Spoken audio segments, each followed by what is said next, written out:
Hello and welcome to my podcast, Conversations with Cornelius, where I, Cornelius Patrick O'Sullivan, discuss, chat and hypothesize on all things from fatherhood, marriage, comedy and everything else in between. From time to time, there will be special guests, but mostly it's going to be me and some regular contributors, including my main squeeze, Noelle Patricia O'Sullivan, aka the wife. So sit back, relax and enjoy Conversations with Cornelius.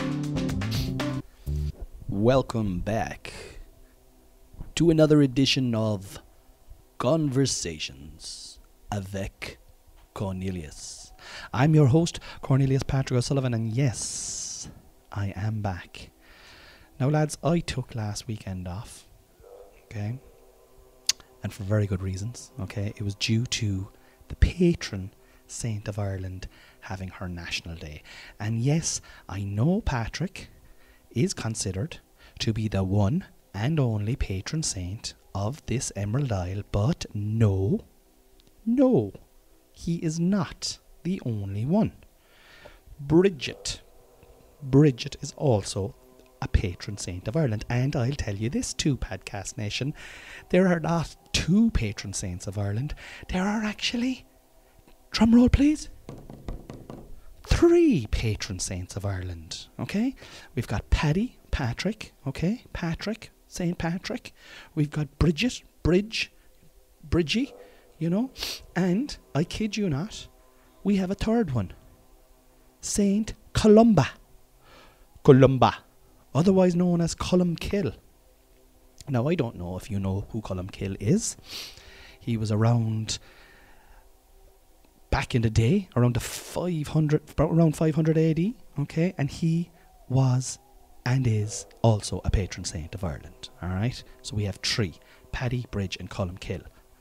Deal with it. Columkill, for those of you who do not know, was from Donegal, but he spent most of his life in Scotland in a place called Iona, where he is said to have built an amazing monastery where kings and queens, well actually no queens, kings have been buried from all over Scandinavia, mainland Europe, and 4 kings from Ireland. Can you imagine we had kings in Ireland, ladies and gentlemen? Back in the day there were kings in Ireland. Where are our kings now? Where are the monarchy? You know, I'm anti-monarchy at the best of times, but now that I know that we actually had our own kings, I think that's kind of cool. Another interesting fact about Columkill, before I get into this week's podcast, okay, is he is recorded to have had a full-blown conversation with, drumroll please, the Loch Ness Monster. Fucking cool. He had a conversation with the Loch Ness Monster. Now, there are probably cynics listening to this going, come here Cornelius, there's no such thing as the Loch Ness Monster. The Loch of Ness, that body of water, has been examined scientifically for years and years, and there is actually no, and at this stage of the races, with drones and technology, it would have shown up at this stage. Yeah, but Columkill talked to it, lads, so maybe he said, stay under the water, technology is about to advance and we don't want you to be seen. Anyway, what I'm trying to say is all our patron saints were sound lads, guys, alright? Paddy, Bridge and Cullum. So it was only right and it was only honourable that I take the bank holiday off in their honour. It's what they would have wanted.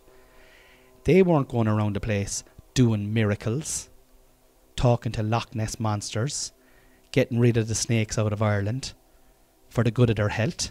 They were doing it so that 2,000 years after they were born or died, that there'd be a day in their honour, and that a comedian in North Cork would, take the day off. So anyway, I did. I took the day off. I'm taking all the bank holidays off this year. I'm looking for work-life balance, guys. I had a few people message me going, where's the podcast? And I'm thinking to myself, why are you mailing me? Are you off? Are you off at the moment? Are you having a day off? Give me a day off. I want my day off as well. I'm not solely put on this planet to just do podcasts. I have other jobs as well, and sometimes I just want to take a bit of time off, so I took it off. I'm delighted I did. I had a great time. Altogether. It is Friday. For those of you who are interested, what date is it? Friday the 10th of February. It's coming up to 8 o'clock. I should be in the Cocoa Club, but I'm not. I'm taking all the gigs off this weekend because I'm sick. I'm sick. Yeah. This week is the first solo podcast of 2023. Made it to February. I haven't done a solo one since November last year. And the reason I'm doing a solo one is I would not leave a snail near me this week, guys, as I am recovering from what seems to be a prolonged period of sickness, extending back now to late last year. Yeah. I don't know, I'm feeling all sorts of feels this week. I feel like I'm a proper man, a grown up, a father in his mid-40s who's dealing with the difficulties of recuperation. No longer the younger model. There's a bit of rust around the edges these days. Chugging at a small bit now where once I would have bounced. Yeah. It's an interesting time. I'm finding this a very interesting time for me right now. Because I have a certain sense of nostalgia for the past. And a trepidatious feel for the future, an uncertainty, you know. And I think it's because I'm struggling to come out of this period of illness, and I just feel a slight worry just kind of tiptoeing into my cranium. Worry. But plans are afoot in the O'Sullivan household, and myself and the Queen. Yes, I still have a queen in my world. We may not live in ancient Ireland now where kings and queens and druids ruled and reigned supreme, but in my existence I have a queen. The queen of the castle here in Killavullen. And we have health plans, and though I may be down now, I shall rise again like a phoenix from the ashes, or at the very least, like a penis on Viagra.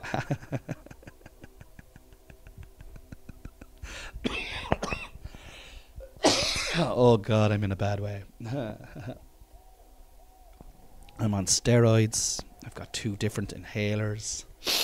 I went for a chest x-ray today. All scary shit when you're in your 40s, your mid-40s. You're like, what? A chest x-ray? I don't need that. Anyway, it's gone. It's been done. How am I doing spiritually, mentally and physically? I hear you mumble in the corner. Well, I've just discussed my rocky road and my journey of recovery with the whole rising from the ashes like an erect penis analogy. So I'll focus on the other 2. We'll start with mentally, right? How am I doing mentally? I'm grand.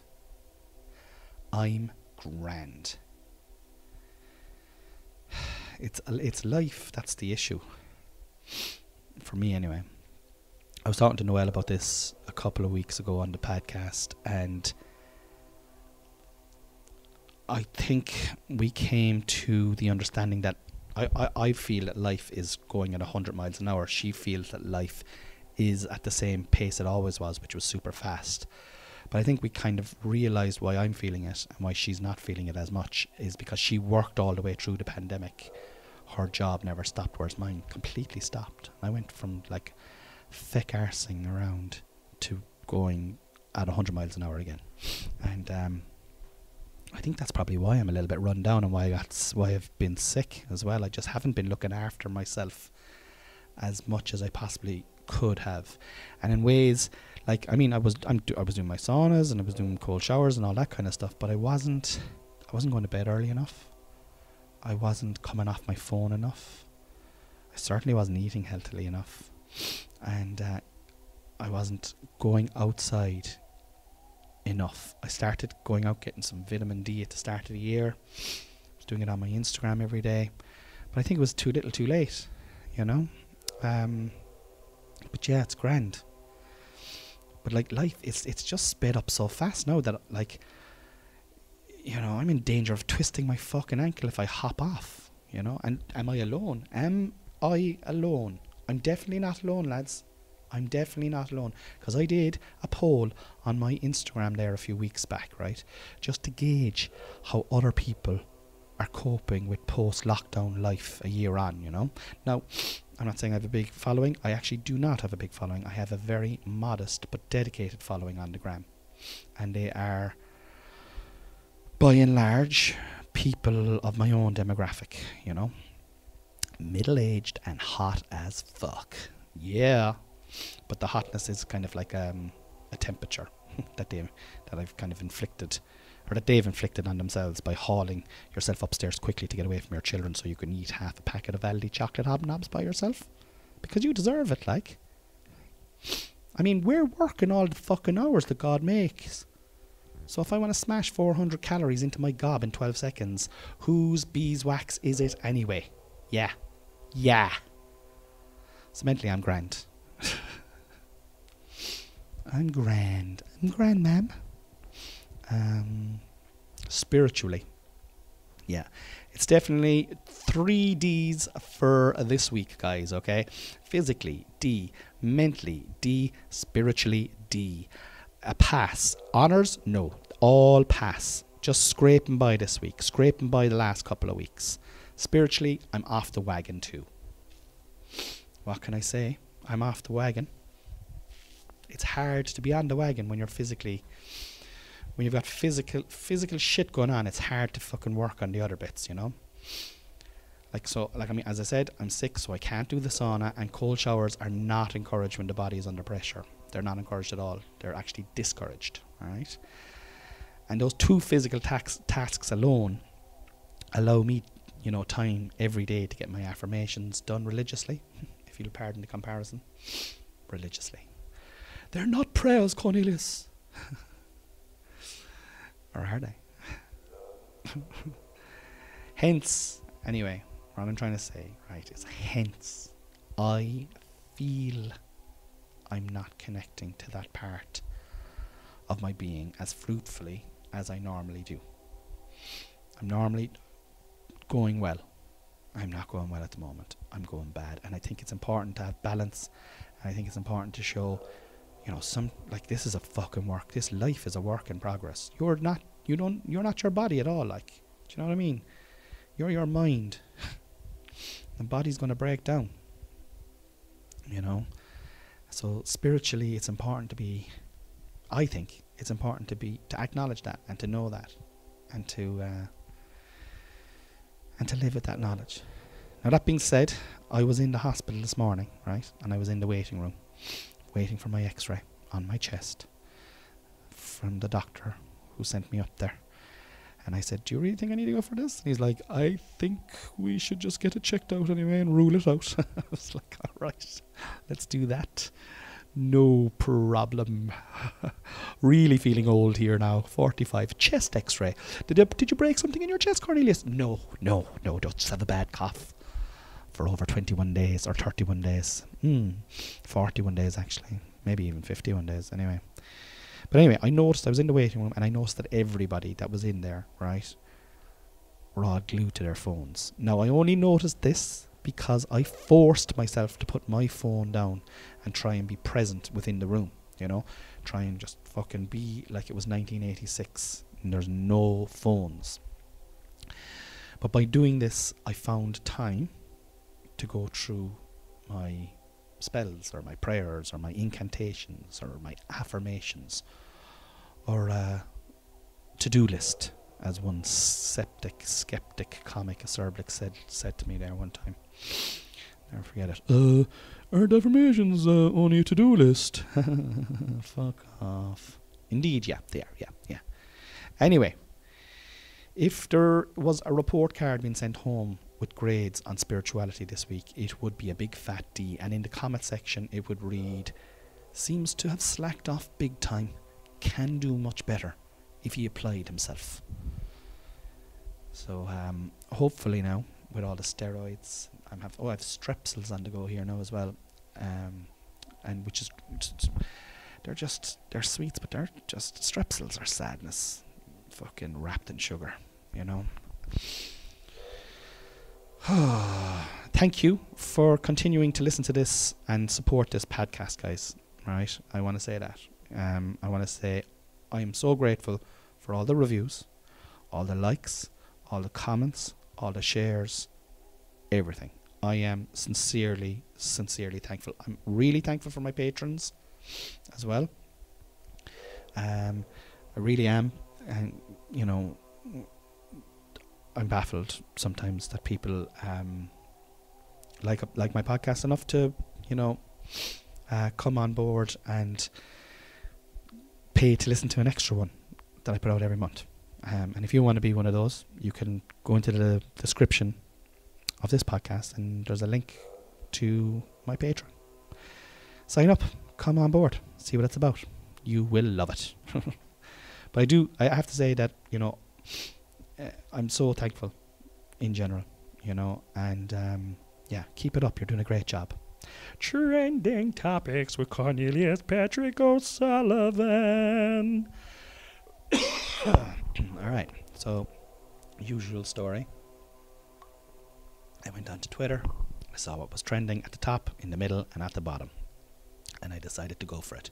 The first one that, no, I didn't go in and check anything, but here are my thoughts. Hashtag Bertie. Alright, Bertie is trending. I want to say fuck off, Bertie. Alright, for those of you who do not know who Bertie is Bertie Ahern, former Taoiseach of Ireland. For those of you who do not know what a Taoiseach is, my American listeners, who are second in the demographic of listeners on this podcast, the Taoiseach is the equivalent of the president, the president. You know your president? That's what our Taoiseach is. For those in England, it's your Prime Minister. Alright? It's your fucking Prime Minister. And Bertie was Prime Minister of Ireland when we were a speedboat flying down the Liffey in the noughties. You know, he was critical of anybody who was critical, and he basically was a good time Charlie. And then when the shit hit the fan, all sorts of accusations were laid about him taking bribes and money being in his account, and then he denied that he even had an account, a bank account. He said at one stage that he doesn't even have a bank account. This is when he was Minister for Finance. Can you imagine you're Minister for Finance? He was about 54 or 55 at the time, saying, in fact, I don't even have a bank account. Minister for Finance does not have a bank account. Wow. Everybody's saying that he has, he retired 10 years ago, and now he's come out of retirement and is back into Fianna Fáil, or as I like to call them, Fianna Fáil, and a political party that was the ruination of this fucking country. Ruination of this country. Everyone's ragging on Fine Gael. Fine Gael have been in since, I don't know, they've been in since 2010 or 2011. And they had to pick up the pieces of Fianna Fáil. They picked up the pieces, and then they consequently fucked those pieces all over the place and are failing just as miserably as Fianna Fáil. But Bertie was the fucking main protagonist, and he's trying to get back in now in a cynical move because what? Why? Because he wants to be president. He wants to be the president of Ireland. Now, for those of you in America thinking, wow, why he wants to be president? That's surely better than Taoiseach. It's not. It's a fucking ceremonial, ornamental, fucking dib-dabby fucking just a statue piece. Lovely little pension, lovely little jollies all around Ireland, all around the world, and that's what he thinks he deserves. Well, he can go fuck himself, as far as I'm concerned. Bertie, suck a dick. Put a dick in your mouth, Bertie, and suck it until the idea of you fucking becoming the president goes out of your head. Now, some people might think that's kind of, over the top. I don't think it's over the top. Bertie, shove that dick down your throat, bro. Do you know? Gagging it. We don't want you back. Well, I don't want you back. Anyway, hashtag First Dates Ireland. Alright, so that's Bertie gone. Alright, First Dates Ireland. I haven't watched an episode of this now in a while, but I will say I'm a fan. I'm a fan of First Dates Ireland. It's a great show. And I'm not one for reality TV, to be fair. Like, I don't do the X Factor, or Celebrity Wife Swap, or the fucking ludicrously brain-shrinking Love Island. But there is a certain charm to First Dates Ireland. Mary from Mitchelstown, up in the big smoke, looking for love. Who is she paired up with? Only Mick. Mick from Fermoy. What? But they both have a love for Honda Civics, hurling, cavalry dinners, and a ride. Like, what's not to love? It's just a beautiful, charming show. And the Ireland that we live in today is played out beautifully too on the show. Like, I mean, it's so inclusive, with all creeds and colours and sexualities, all getting an equal showing. Like, it's a show about the search for love. And it is definitely played out with truth at its essence. It's just nothing like those horrid, exploitive, nasty, time-sucking shows where bullying and narcissism are at the core, you know. I love it. And I haven't watched it in ages, and I'm going to put it on my to-do list. Watch an episode. I don't know why it's trending. I might go back after this particular podcast to find out. Anyway, #Valentine's Day. Trending, or just starting to trend. I have no doubt that in a couple of days' time this will be up near the top, but it's already in the top 30 hashtags in Ireland on Friday. Friday the 10th of February, 4 days before the big day. Cynics will knock it, but I'll be buying my queen flowers and a card, and with the help of God, we'll go out for something to eat at some stage. Maybe not on the night, but definitely in the days preceding it, or after it. Before or after. Look, I think the world needs more fucking reasons to celebrate love, like, do you know? And who cares if someone's making a few quid off it, like who cares? For example, right, the Cocoa Club, my comedy club, like, we're running a 6 p.m. show on the night. A pair of tickets for $30. Go on to Eventbrite if you're looking to take your love out. How else am I going to pay for the flowers and the dinner and the card, lads? Do you know what I mean? I have to be able to find the cash somewhere. But Valentine's Day, I don't know. Am I pro? Am I con? Well, I'm definitely con. I think it has its place. It's one, like, it does have its cynics. There is a bit of materialism that has become associated with it, but at the end of the day, you know, you're getting something for someone that you love. You're ticking a box, but that box says, I love you, and I'm willing to tick this box, even though I think this box is stupid, and you know I love you, but fuck it, I'm just going to tick it just to show you.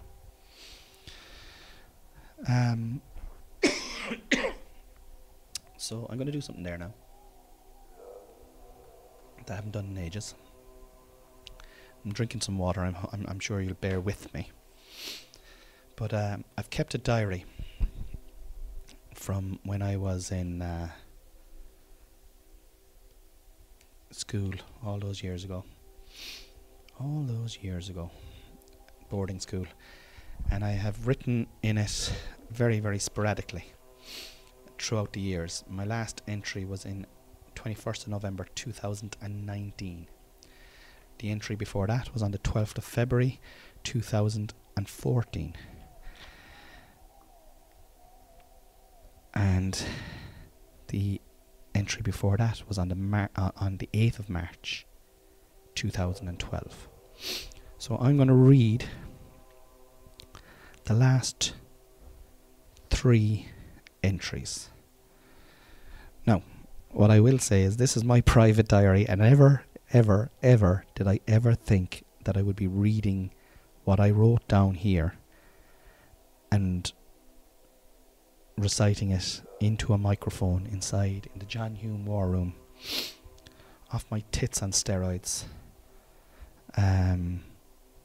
while recuperating from a bad illness. I never thought, I genuinely didn't. I did fantasize that I'd often fantasize about my diary going, wow, I'd love to be on a life support machine in my 70s or 80s, and my kids find my diary and they're inspired by it and they get a movie made out of it and they show me the movie and I just get to watch it, and then I pass away and float off into the next dimension. That would be a fantasy that I've played out in my mind a few times. All right. So I don't think that's going to happen. So forgive me for my melancholy. Forgive me for my attempt at description. I'm not a writer. I'm not a writer. I'm a comedian. I make jokes, but this is a serious diary, and it's kind of embarrassing sometimes. But anyway, so here we go. March 8, 8:30. When the sun shines, it shines forever. My arms ache, a good honest ache. My face is flush, a warm glow of crimson. My soul is soaring, swimming higher and higher.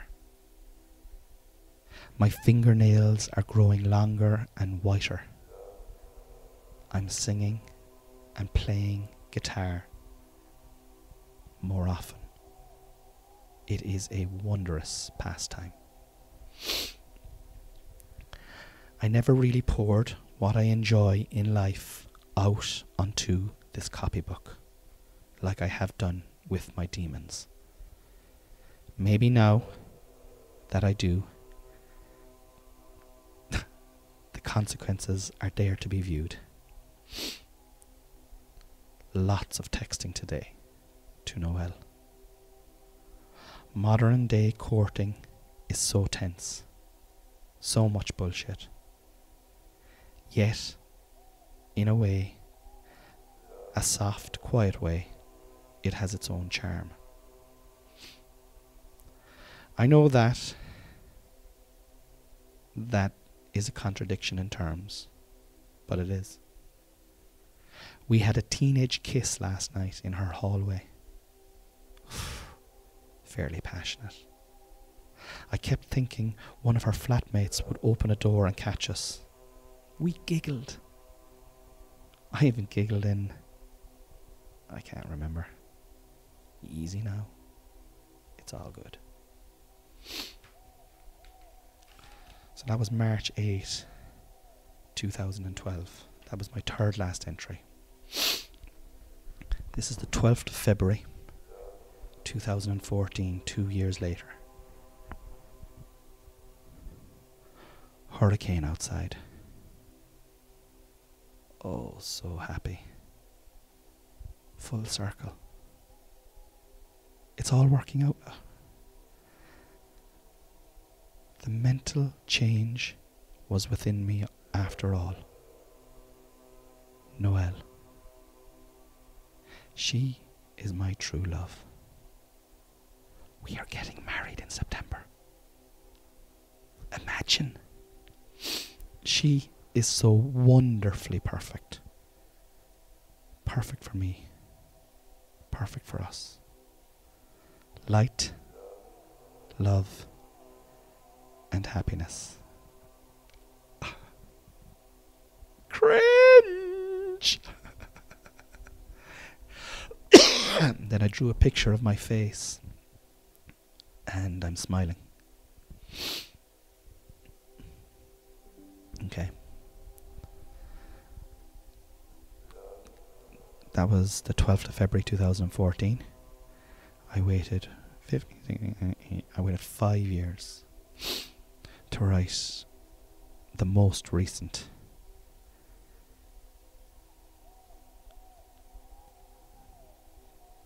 #21st of November 2019. Rotten Rain. Hello, me. I've spent the last few days flicking back through this journal. I have been writing in it now for 16 years, albeit sporadically. Guess what? I'm married. to Noel, we have two wonderful boys. Harvey John, who is almost 3, and Hunter Cornelius, who is 5 months. We live in a 127-year-old styled 5-bedroom mansion. I'm only messing. But we do live in a very old, big, creaky house. We bought it last March. Life is brilliant. I am a comedian. Even writing that sentence fills me with joy. I am happy. I am healthy. I am hilarious. I think the lesson is keep going. Yeah, that's the lesson. Keep going. Light, love, and happiness. Wow. That's it. So, happy Valentine's Day, guys. Alright? Buy your partner a card. Buy your partner flowers.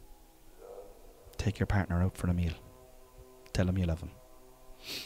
Even if it is a fucking cynical day. So what? It doesn't matter. It's just another opportunity to show someone that you love.